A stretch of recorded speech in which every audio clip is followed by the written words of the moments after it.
Have you ever wondered what it would feel like to wake up in a war zone, with no memory, no allies, and something lurking in the dark? This is Amnesia the Bunker, the fourth game in the Amnesia franchise and also one of my favorites, right behind The Dark Descent. This series has left a massive mark on gaming, especially on YouTube where it helped launch the careers of countless creators. When it was released, it was a game changer. Suddenly, horror wasn't just terrifying, it was entertaining, viral, and everywhere. I still remember watching those first playthroughs where everyone's reactions felt so raw and new. But we're not here to reminisce about the past. Today, we're diving into a whole new beast.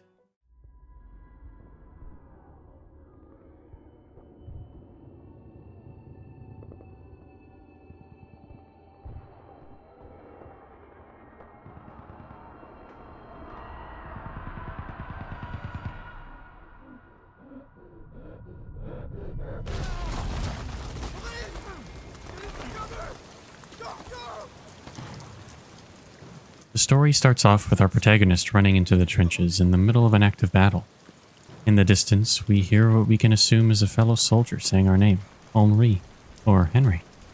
As we run into the trenches, we pull out our pistol and enter a nearby shelter. Within, we find some ammo and move on. Outside of this shelter, we need to break down this door and crawl under this blockage. As we turn the corner, we're shot by the enemy soldiers.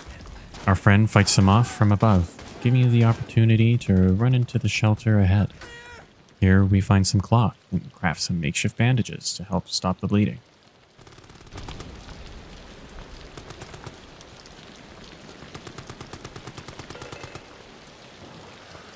On the other side of this shelter is another locked door, but nothing in sight to smash it down. Oh wait, here's some grenades!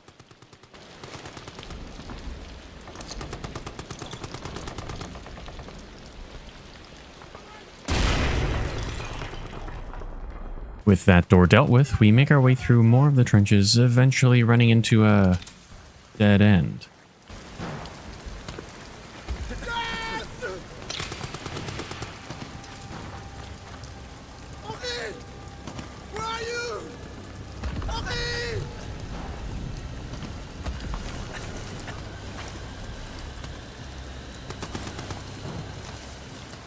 Get this on fast! Fast! You're dying on me, Amos. We make it out of this hell together. Now follow me. We're nearly there.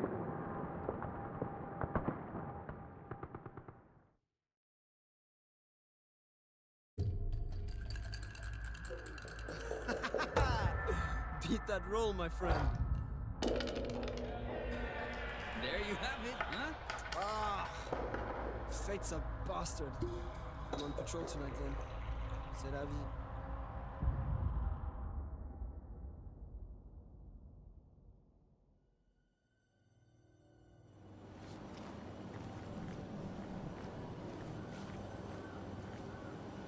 Some time passes and we're out alone in the dark. We don't know why, but maybe we're searching for Lambert?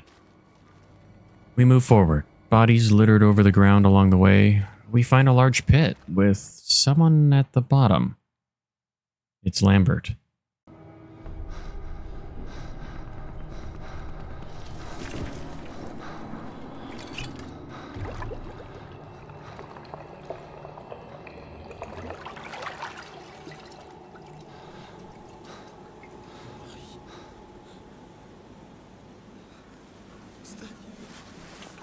Here, drink this. Then I'm going to get you out of here.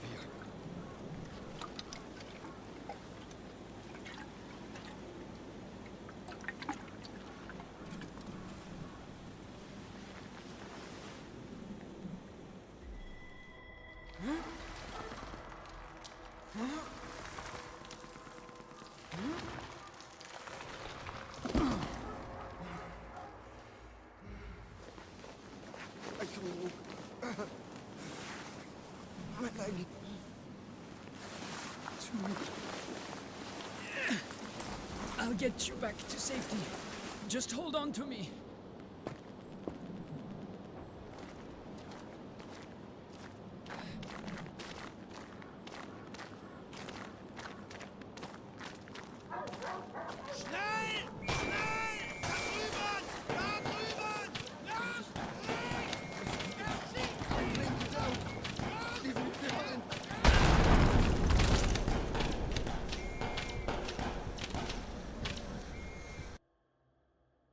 You are now on your own. Learn, adapt, experiment, and survive. These words are essential to our survival going forward.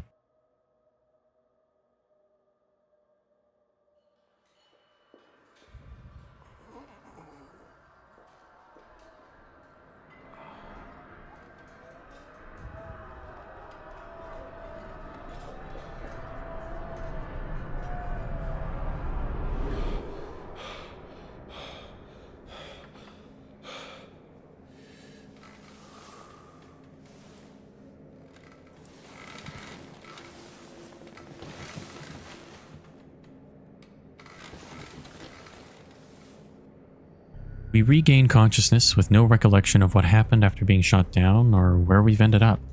Judging by the surroundings and the sound of shell fire, it's a makeshift medical wing deep inside a bunker. The place is abandoned and silent. On a desk nearby, we find a note. Written by a Dr. Jasinski, we were a patient of theirs, slipping in and out of a weak coma with no memory of past events and even our own name.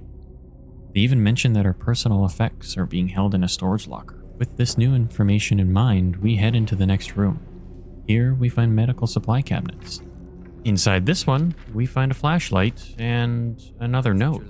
It's written by ourselves, clearly upset about something. Most importantly, he's done something he deeply regrets. What did he do to feel this way? Knowing nothing else, we move into what looks like an office. In here, we find a picture of... well, that doesn't look good. The image shows someone horribly mutilated. The entire lower half of their jaw is missing, ribs exposed. Is this an injury from the war above, or was this caused by something else? Inside the desk, we find another note. It looks like this image may be of Sergeant Reynard. These injuries sound more like an animal caused them rather than the possible injuries of war. Who or what could have done this? We open the door at the back of the room only to find what looks like a pile of burned bodies. Next to it is a gas can. We take it and move forward. We find a door with a padlock, but with no key or anything to break it, we turn around and make our way into the next room. It appears to be a mess hall, and at the back of the room we find another door. Inside, we find a soldier who's definitely seen better days. You want to escape? You need to blow it back open. There's dynamite in the arsenal. And a handle to trigger it somewhere in the excavation site. Get them, and you can make it out. Shit. That thing, it's coming for me. Here, take this. Finish me off, please. I want to die at the hands of a brother soldier, not that monster. At this point, we've learned several things that point us toward getting out of here. Our personal belongings are in a storage locker. There's dynamite in the arsenal, and the detonator handle is in the excavation site. Huh. I wonder what they were excavating in a military bunker. There's ammo in the pantry. Get it. Do the job, please. Not knowing what it is, we do what he says. We grab the ammo in the cabinet and make our way back to him. Well, crap. With nowhere else to go, we return to the door with the padlock and shoot it.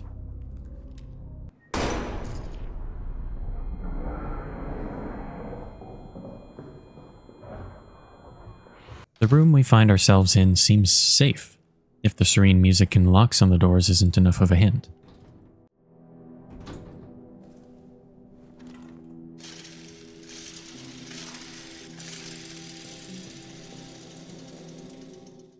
On the table in front of us is a dog tag.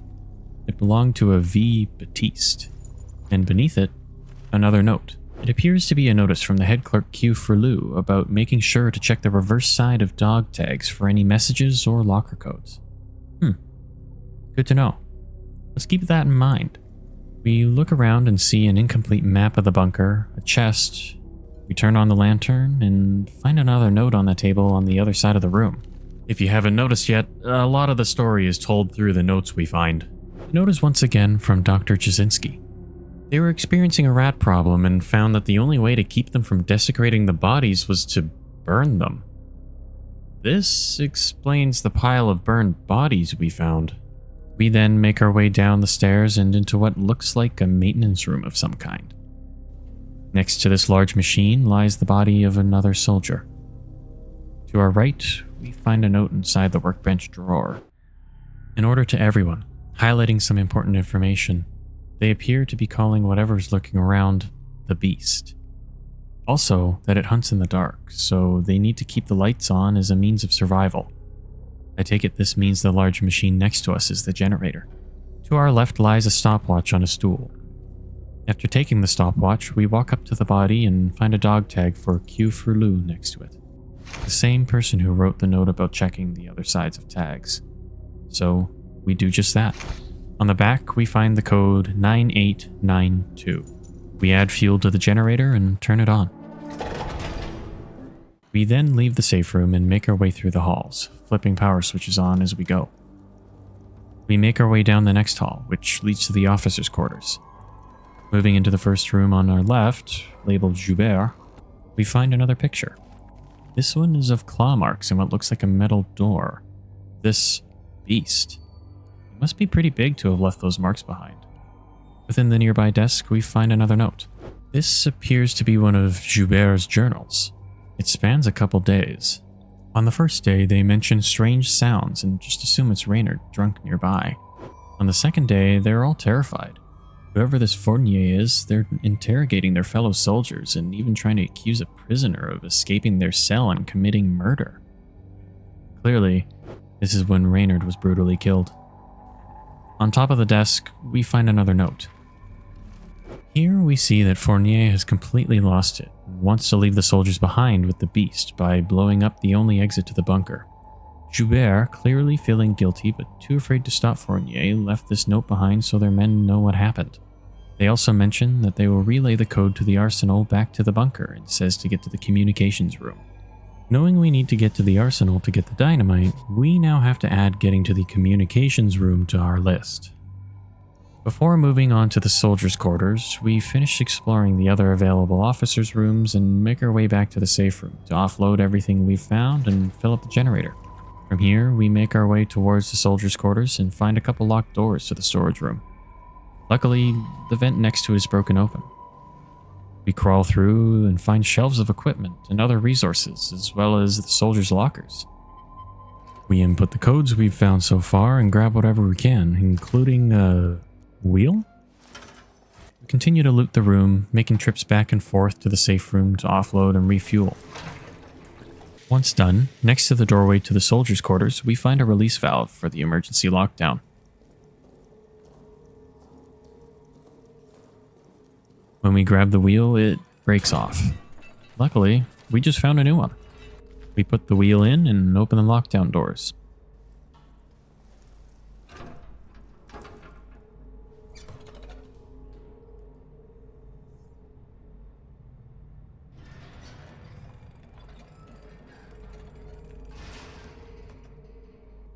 From here, we make our way down to the soldiers' quarters.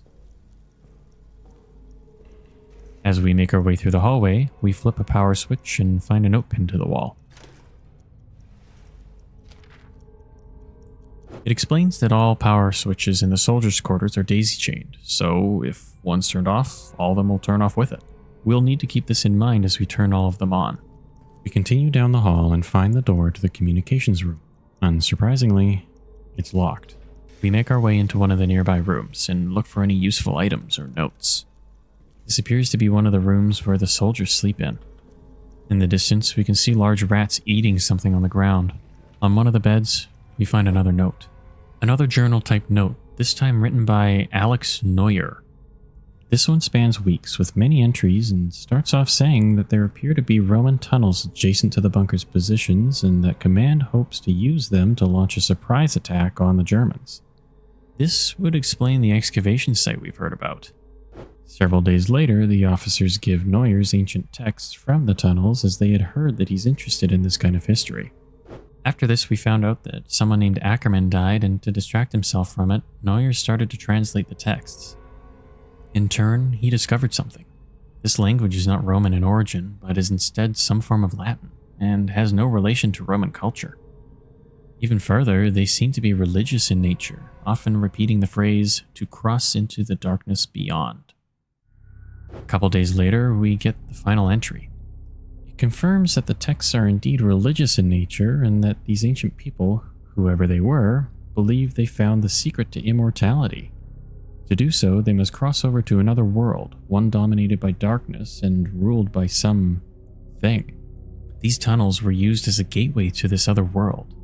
These ancient people would also perform grotesque rituals just to worship the darkness. Noyers ends this off with speak of some kind of substance that grants the worthy immortality in darkness, whatever that means. We continue to look through this room and distract the rats with a hunk of meat. They were eating one of the dead soldiers. Exactly why the doctor was ordering everyone to burn the bodies. We take their dog tag. It was for G. Travers, and we find another code on the back, 5408. After this, we find a note on a bed, as well as another note in the locker nearby. The first note is from a Johannes Nicolai writing back to his family. It covers the fear he felt about the Roman tunnels, as well as a noise he went to investigate. He found himself in front of the tunnels, and as he looked inside, too afraid to shine a light in, something scrambled towards him. It was someone named Toussaint. Toussaint had also been awakened by the noises, but unlike Johannes, he went into the tunnels. He says he saw something there. Johannes thinks they may be going mad, or maybe there actually is something down there. Toussaint won't tell him after all. The second note is from Toussaint himself. He explains that Noyers had been telling them about the texts and what the tunnels were used for. He claims he didn't need to be told as he had already seen it. Now he dreams of it every night, a ritual, drinking some kind of liquid, perhaps the substance mentioned in Noyers' note, as well as performing horrific acts that made the war above seem like play. He wakes up feeling horrified but can't help but want to go back to sleep and continue dreaming. We make our way back up to the safe room and start offloading everything we found and refuel the generator. On our way back downstairs, we also stop by the storage room and unlock Travers's locker. We make our way back down to the soldiers' quarters and continue to explore.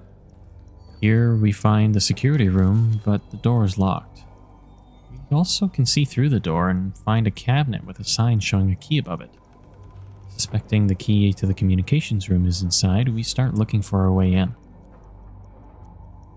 Next to the security room appears to be some sort of workshop, and on the table we find another picture.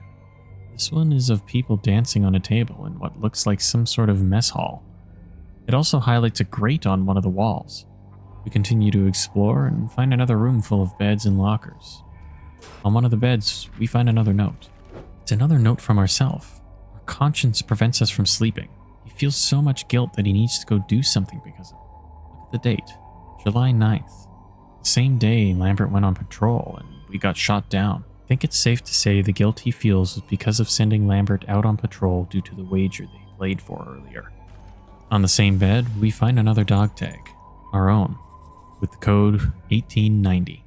We continue to scavenge anything else we can find in this room and make our way back up to the safe room to offload and refuel. We also stop by the storage room and unlock our locker.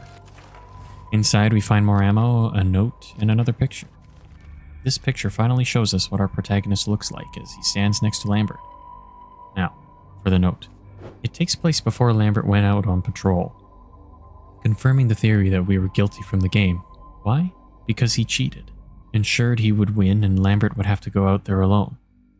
Waking up to shell fire throughout the night, noticing Lambert had not come back, growing increasingly concerned. He wakes up the next morning wrought with guilt, trying to justify him cheating to himself. We know how well this works out. We head back down to the soldiers' quarters and follow another hallway deeper into the bunker. Just outside one of the rooms, we come across another corpse being eaten by rats. We enter what looks like another mess hall, possibly the same one from the photo we found earlier. Passing through, we find the next room. It appears to be a pantry, and beyond that, a chamber with a locked cell door at the far end. Circling around to the other side of the hallway, we use a chunk of meat to lure the rats away from the body. We grab the dog tag. It's for N. Laval, and we see that it has another code on it, 0590. With nothing else on the body, we return to the mess hall and spot the same floor grate from the photo, along with another note inside a nearby closet. Written by Farber, they were paranoid about all the scratching. Eventually, they start to hear howling. not from outside, but inside the bunker. They mentioned that the tunnels had been sealed. Clearly it wasn't enough. Later, they mentioned Reynard is dead and begin to list off several more names. By the sounds of it, at the time of writing this note, they're all dead. They also specify having a revolver. Was this the person we met earlier? With everything we've scavenged so far, we return to the room with the locked cell door and shoot the lock off. Immediately hiding in the closet nearby, we wait.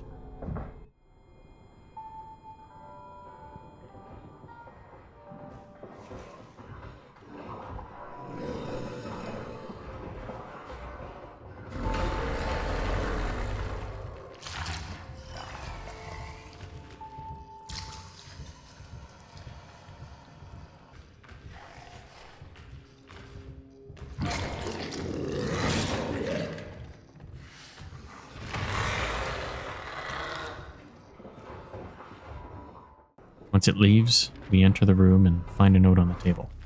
It appears this is when the soldiers found out the officers had left them behind. With nothing else in the room, we head back towards the security room. Along the way, we find an explosive barrel and drag it to the door. After blowing it up, been hiding from the beast. We make our way in only to find a note inside the cabinet. No keys. Claiming that the tunnels have been sabotaged, Kazal mentions that security has been increased and that he's keeping a copy of the communications room key in his bunk. After reading this, and with nothing else to find in the room, we decide to retrace our steps, revisiting rooms we've already explored. It's clear we've missed something. On top of one of the beds, we find another note. It appears to be some kind of poem, or possibly the ramblings of someone going mad. We make another stop in the storage room to unlock another locker with the code we recently found. Inside, we find a gas mask. This could come in handy. From there, we head back down to the barracks. On the side of one of the beds, we find a photo. It's Lambert, pictured with his family. We search the rest of the bunks and eventually uncover the communications key. With it in hand, we unlock the door and make our way up.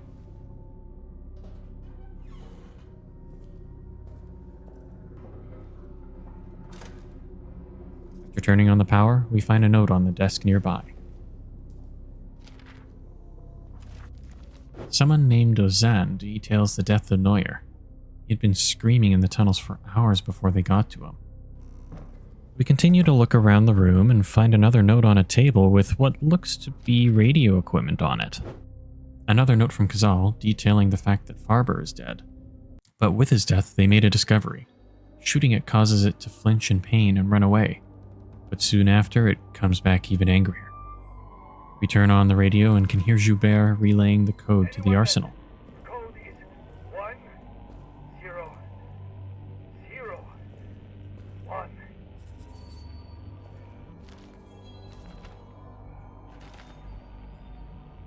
Please, I hope that you can hear me. I hope that you can forgive me. The arsenal code is... Along with relaying the code, they ask for forgiveness. On the other side of the room is a locked filing cabinet. We shoot the lock and grab the note.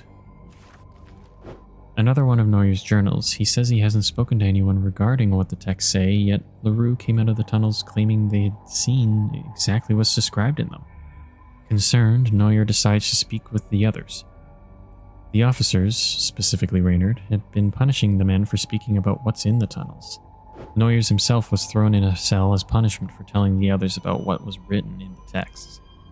Neuer and the others are all hearing things and dreaming about the darkness. Fed up with everything that had been going on, Neuer decides to go into the tunnels and try to end this. We unfortunately know how that went. We then make our way out of the room before the beast arrives.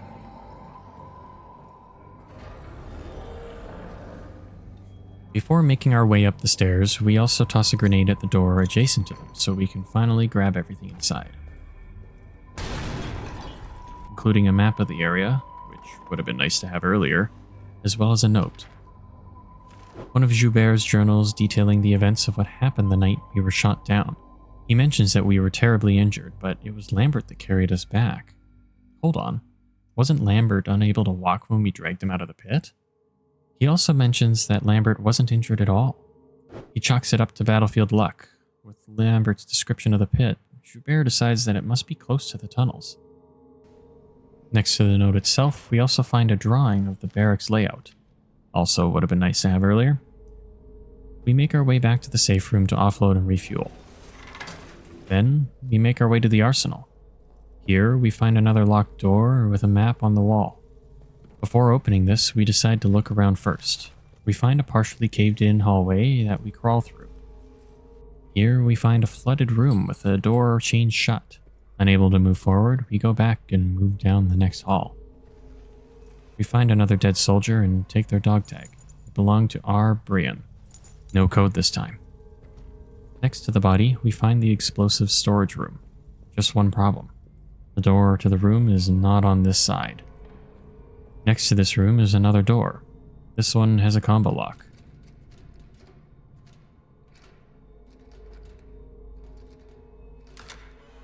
Before entering, we go back to the other locked door and blow it open with a grenade.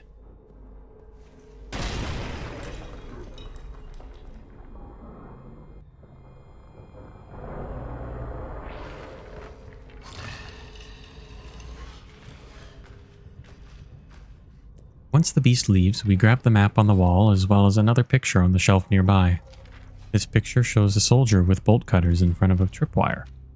We now know we need to get these bolt cutters, as they will not only help us disable traps, but will also more than likely help us get into the flooded room nearby. With no other leads and the dynamite nearby, we make our way through the door we unlocked and make our way through.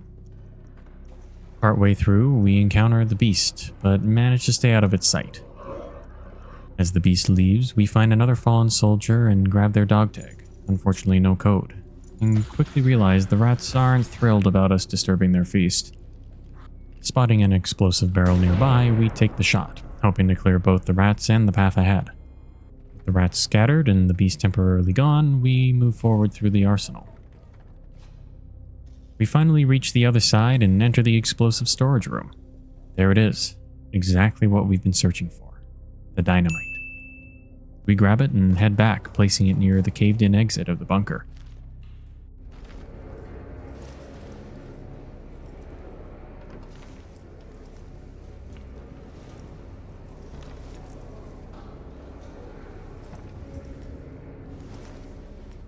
One step closer to freedom, but we're still missing the detonator's trigger, which is in the excavation site. We make our way back to the officers' quarters and approach the two locked doors we couldn't access earlier. Using a combination of an explosive barrel and a grenade, we blast them open.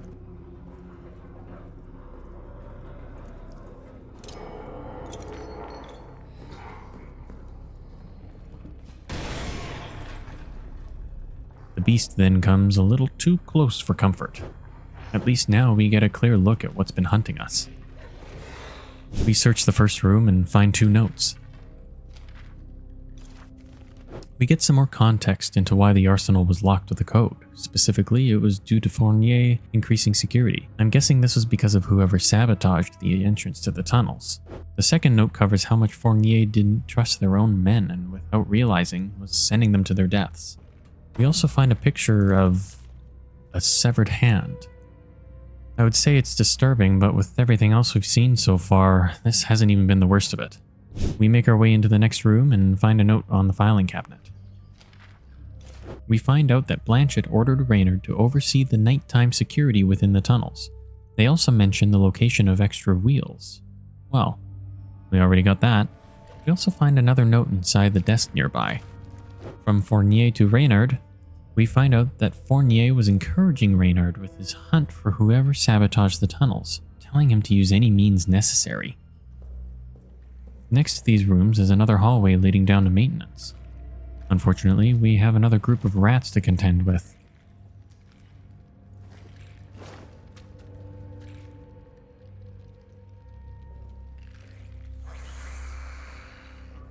After failing to distract the rats with a hunk of meat, we attempt to jump over them. While not entirely successful, we still make it past.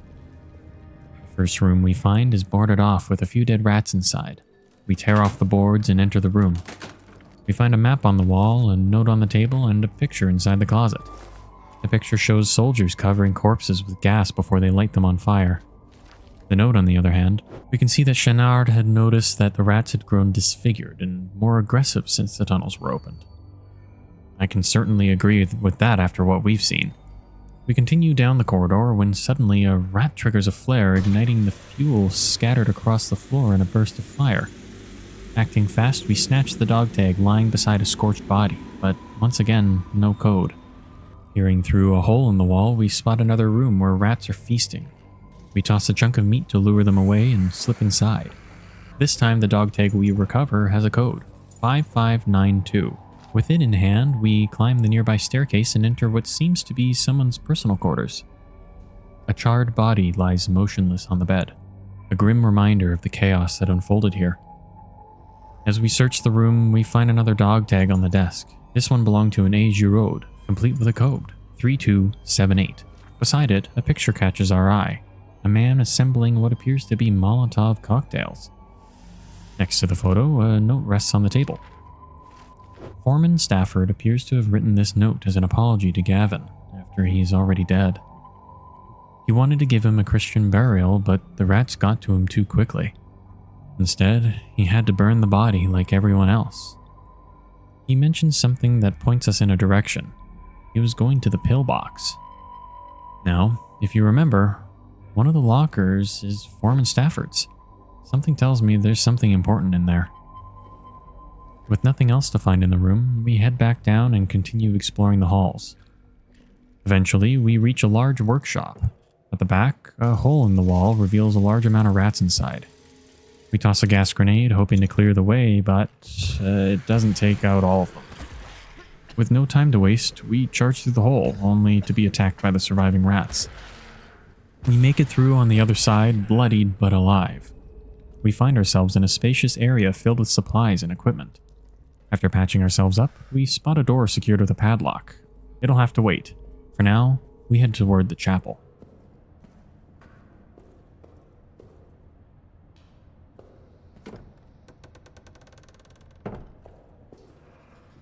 Bodies mangled and hanging all over, we attempt to search through the carnage for anything.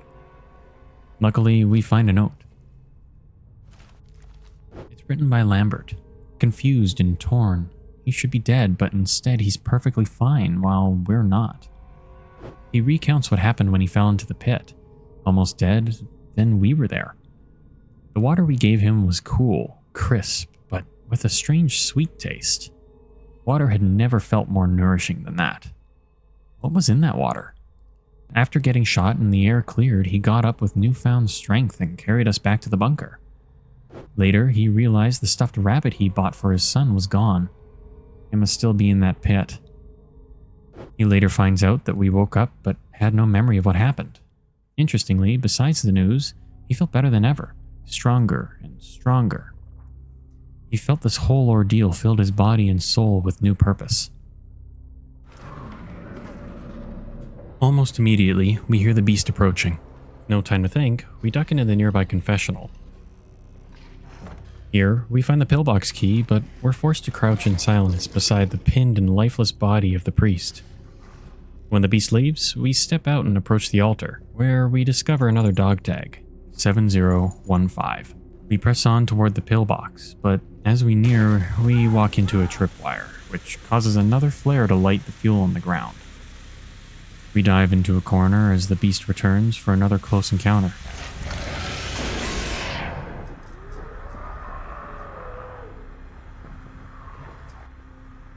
Only then do we realize we're out of fuel. We need to get back to the generator. We shoot the lock off the door we found and sprint back to the safe room. There, we offload what we've gathered, refuel, and return. On our way back, we find a note on the floor. The note is written by Chenard. Terrified, they make the unfortunate choice to crawl into a hole in the wall, waiting for it to go away. We unlock the door to the pillbox and make our way up the ladder. Here, we see our first glimpse of what's outside since we woke up. Laying next to us is the dead body of Foreman Stafford, clearly shot in the head, likely from a stray bullet. Next to his body is his dog tag. As expected, it has a code on it. As we hear bullets flying by, we make our way back down and blow open the wall next to us. Inside, we find a note. Another note from Chenard. They managed to see its face as it took Tremblay. The beast looked back at him with a look of recognition. Is the beast someone we know? Leaving maintenance behind, we head to the storage room to unlock the lockers we now have codes for. Most contain only spare supplies, that is, until we open Foreman Stafford's locker. Inside, we find a wrench. Finally, the tool we need to open the grates we've been encountering throughout the bunker. With the wrench in hand, we make our way to the mess hall in the soldiers' quarters. There, we locate the wall grate we first saw in that old photograph.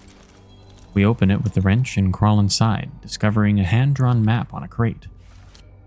It outlines an unfamiliar section of the bunker. Could this be the excavation site? Curious, we continue exploring and head down a hallway near the rats feasting just outside the path to maintenance. At the end, we find a caged-off area housing wine reserves. Another grate waits for us here, and with the wrench, we open it. Inside a filing cabinet, we find 2 notes.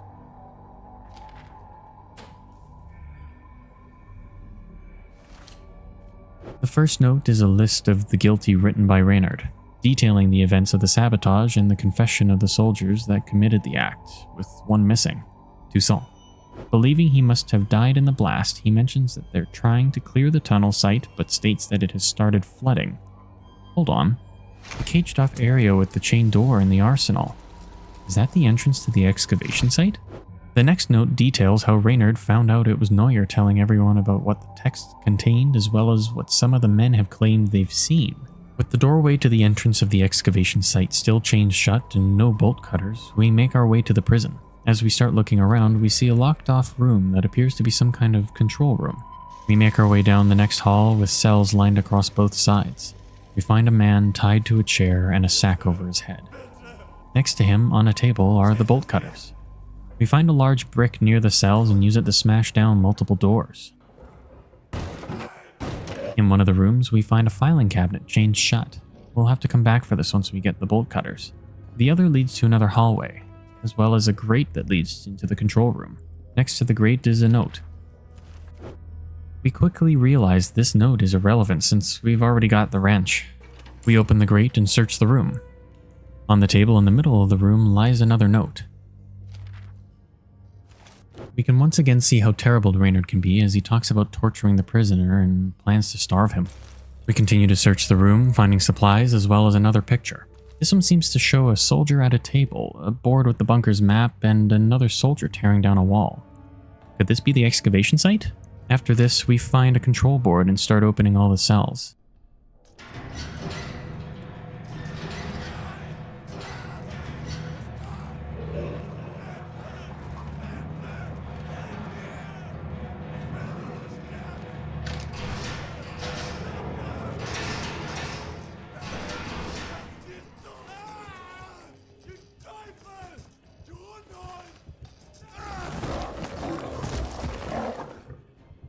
The beast spots us and attacks, clawing through the grate we just crawled through. We fire our revolver. It reels back, stunned and snarling in pain. Seizing the moment, we unlock the door behind us and escape, hoping that the next time we return, the beast will be long gone. Back in the safe room, we offload and prepare to refuel. But something's wrong. One of the tables is shattered, and a gaping hole now scars the wall. This place, it's no longer safe. Moving quickly and quietly, we refuel the generator and head back to the prison. There, we retrieve the bolt cutters and toss a chunk of meat into a nearby cell to distract the rats. While they feast, we snatch another dog tag. It has another code, 2438. We return to the room with the chained filing cabinet and cut it open. Inside, we discover 2 more notes. The first note is from Fournier, covering his anger and paranoia after Reynard had been killed. The second, likely the last note written by Reynard before his death, it covers the fact that he was given the permission to court-martial all the saboteurs. We leave the prison behind and unlock the next storage locker before heading toward the one place we've yet to explore, the flooded chamber marking the entrance to the excavation site. Cutting the chain off the door, we restore the power to the room and activate the pump. Once the room is clear, we descend into a dark, partially flooded hallway. At the end, we find an open space lit by a lone lantern, a makeshift control center for the excavation operations. On one of the tables, we spot something unsettling. A pair of eyeballs. Beside them lies a photograph of a man blasting open a door with a shotgun, and a note. Written by Toussaint, he survived the sabotage. He details what he believes is down here, and that all of those who trapped him down here didn't have the right kind of eyes. A world is down here, full of seductions and secrets. He begins to talk about the bloody and terrible, beautiful and awful, godly and infernal vision he had of a gone world. He begins to hear voices all around him, and then the note devolves into madness. On the other side of the room lies another note on a crate. Joubert speaks of Neuer and what he was telling the others. He mentions an arena and that any who fell into it fell into the screaming darkness. Beside the crate, a jagged hole in the wall reveals a hidden passage, leading straight into the excavation site and the ancient Roman tunnels. As we move deeper, strange stones begin to vibrate and float, pulsing with an unnatural energy. Then we hear it.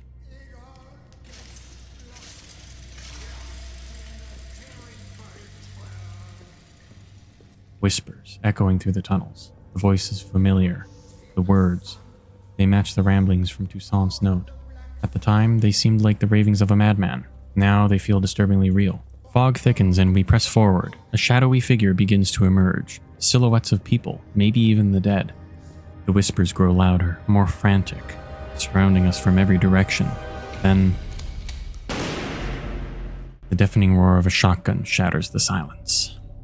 We move forward cautiously, the fog thick and suffocating. Then we see him, Toussaint. Hostile, unhinged. There's no time to hesitate. He drops, and we take his shotgun. The air remains dense, visibility near zero. As we press on, more silhouettes emerge from the mist, faint outlines of figures that seem to drift between the walls. Spirits, the long-dead Romans who once walked these tunnels, now trapped in the stone and silence. Eventually, we find it. The detonator handle. At last, a way out. But before we leave, something catches our eye. A section of the wall, hastily covered. We uncover it and crawl through, only to find ourselves in a place we know all too well. The pit. The same one where we found Lambert. There, lying in the dirt, is his dog tag, and beside it, the stuffed rabbit he had planned to give his child. But something's wrong. The water we gave him, it glows faintly, unnaturally. What did we give him? How did we not notice this before? Shaken, we retrace our steps through the tunnels and return to the bunker's storage room. Using the code, we unlock Lambert's locker. Inside, we find another note. He talks about trying to pray, but his mind is too alive with thoughts of the pit, the rabbit, and the taste of that water. He feels an itch and a sense of something he needs to do, a bloody purpose higher than any of man's petty wars. The men talking about scratching at the walls and hearing howls. He feels strange, like his hands don't belong to him, gnarled and bulbous. He continues to have a bloody thought so seductive, it calls, then madness in the morning. Reynard is dead and a dream of countless cruel eyes upon him. He wishes he would wake up. His prayers remain unanswered. Blood on his hands, their pain. He wants more of it. He hears Tremblay coming closer. He can get what he wants from him. Then it hits us. Lambert is the beast. The creature we've been running from, hiding from, fearing, was him all along, and worse. It may have been our fault. That glowing, unnatural water from the pit, we gave it to him. Did we create this monster? The weight of that realization is crushing, but we need to get out. We race back to the caved-in exit of the bunker, clutching the detonator handle. We place it into the device and set it off.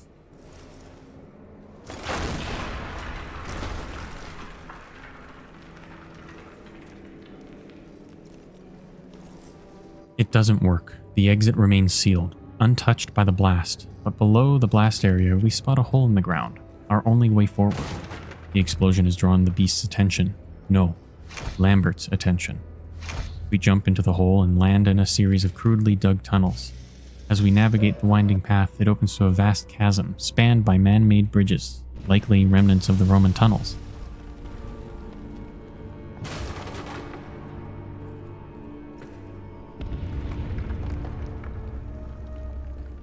We cross cautiously only to see Lambert crawling through an opening on the far side. Using the stuffed rabbit as bait, We lure him onto the bridges, then sever his path with a mix of lifting mechanisms and explosives. We reach a wall too tall to climb. Nearby crates offer a way up. As we scramble to stack them, we hear Lambert closing in. The destroyed bridges bought us seconds, nothing more. We haul ourselves over just in time as Lambert smashes through the barrier behind us. We sprint up the stairs, heart pounding, and dive through a hole in the wall, light spilling through the other side, and then we fall.